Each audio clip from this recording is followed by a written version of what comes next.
CYFD is promising big changes to the agency. Following some deadly child abuse cases and some allegations, CYFD didn't do enough to protect those children. Today, some of those making those allegations say they're hopeful, but still concerned. This case was one of the most egregious I've ever seen in my entire career, and that child needlessly suffered a horrific death. Rachel Berenson represents James Dunkley's grandfather in a wrongful death lawsuit against CYFD.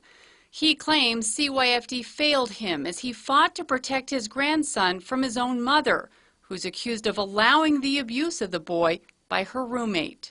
Something very drastic needs to happen in order for change to occur in this department. It's critical.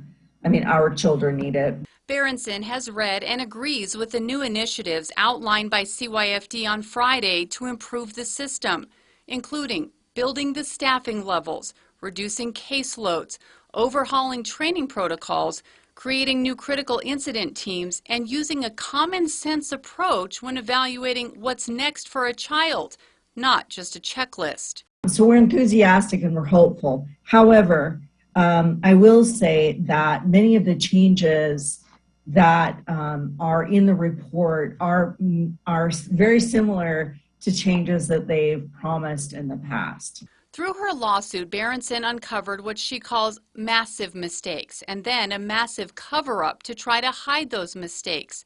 Dunkley's caseworker testified that she fought to keep him in custody, but her supervisors told her no.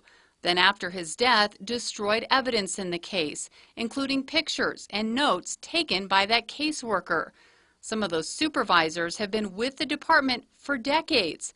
Berenson believes the culture at CYFD needs to be addressed.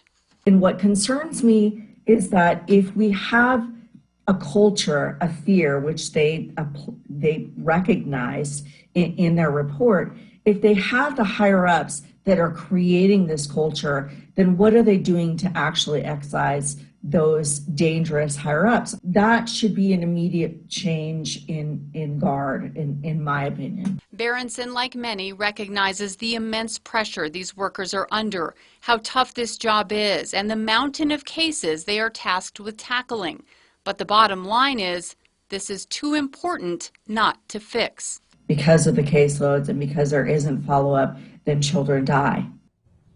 Berenson also brought up the issue of having more educated caseworkers, actual social workers, trained for not only the trauma these kids are suffering, but the trauma they will endure by dealing with these cases. CYFD says it is tackling these issues and providing incentives for people to want to do this job, like educational leave and loan repayment. They say they're also addressing some of the other issues that Berenson brought up. They did send us a much more detailed answer to our questions, which we have posted along with this story at KRQE.com.